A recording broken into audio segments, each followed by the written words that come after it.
ತಲತಲಾಂತರಗಳಿಂದ ಕೇಳುತ್ತಾ ಬಂದಿರುವ ಮತ್ತು ಮುಂದಿನ ತಲೆಮಾರು ಕೇಳಲೇಬೇಕಿರುವ ಕಥೆ ಪುಣ್ಯಕೋಟಿಯ ಕಥೆ.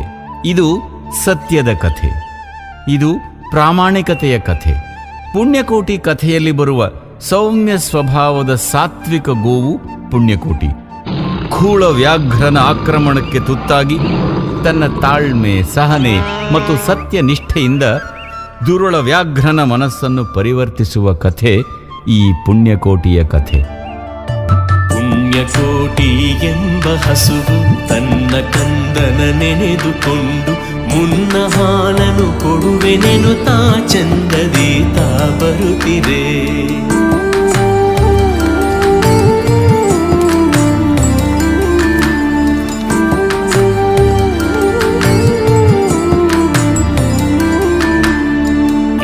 ನಗೆ ಆಹಾರ ಸಿಕ್ಕಿತು ಎಂದು ಬೇಗನೆ ದುಷ್ಟ ವ್ಯಾಘ್ರನು ಬಂದು ಬಳಸಿ ಅಡ್ಡಗಟ್ಟಿ ನಿಂದನ ಹುಲಿರಾಯನು.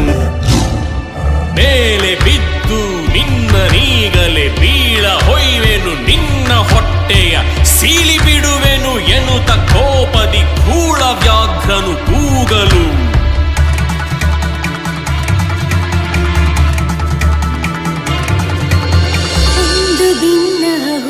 ಕೇಳು, ಕಂದನಿರುವನು ತೊಟ್ಟಿಯೊಳಗೆ, ಒಂದು ನಿಮಿಷದಿ ಮೊನೆಯ ಕೊಟ್ಟು ಬಂದು ಸೇರುವೆನಿಲ್ಲಿದೆ. ಹಸಿದ ವೇಳೆಗೆ ಸಿಕ್ಕಿದೊಡವೆಯ ವಶವ ಮಾಡದೆ ಬಿಡನು ನೀನು. ನುಸುಳಿ ಹೋಗುವೆ ಮತ್ತೆ ಬರುವೆಯ ಹುಸಿಯ ನಾಡುವೆ ಎಂದಿತು. ಸತ್ಯವೇ ನಮ್ಮ ತಾಯಿ ತಂದೆ, ಸತ್ಯವೇ ನಮ್ಮ ಬಂಧು ಬಳಗ, ಸತ್ಯವಾಕ್ಯಕ್ಕೆ ತಪ್ಪಿ ನಡೆದರೆ ಮೆಚ್ಚನ ಪರಮಾತ್ಮನು. ಸತ್ಯವೇ ಭಗವಂತನಿಂದ ಪುಣ್ಯಕೋಟಿಯ ಕಥೆಯಿದು. ಸತ್ಯವೇ ಭಗವಂತನಿಂದ ಪುಣ್ಯಕೋಟಿಯ ಕಥೆಯಿದು.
ಕರುವನು ಬಿಟ್ಟು ಬಂದು ಸಾವಕಾಶವ ಮಾಡದಂತೆ ಗವಿಯ ಬಾಗಿಲ ಸೇರಿ ನಿಂತು ತವಕದಲ್ಲಿ ಹುಲಿಗೆಂದಿತು.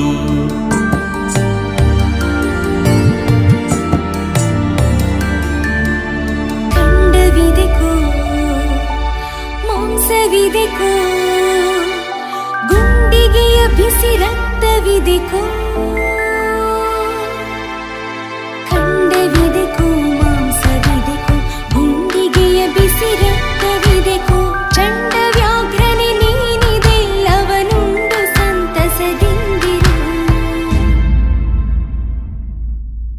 ಪುಣ್ಯಕೋಟಿಯ ಮಾತ ಕೇಳಿ ಕಣ್ಣ ನೀರನು ಸುರಿಸಿ ನೊಂದು ಕನ್ಯೆಯವಳನು ಕೊಂದು ತಿಂದರೆ ಮೆಚ್ಚನ ಪರಮಾತ್ಮನು. ಕನ್ಯೆಯವಳನು ಕೊಂದು ತಿಂದರೆ ಮೆಚ್ಚನ ಪರಮಾತ್ಮನು.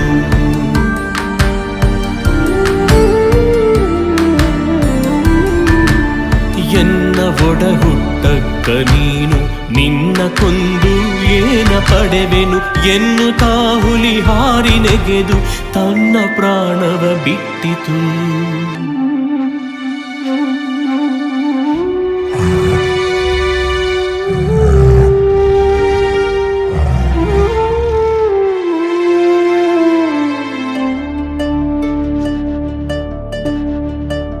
ಸತ್ಯವೇ ಭಗವಂತನೆಂದ ಪುಣ್ಯಕೋಟಿಯ ಕಥೆಯಿದು. ಸತ್ಯವೇ ಭಗವಂತನೆಂದ ಪುಣ್ಯಕೋಟಿಯ ಕಥೆಯಿದು.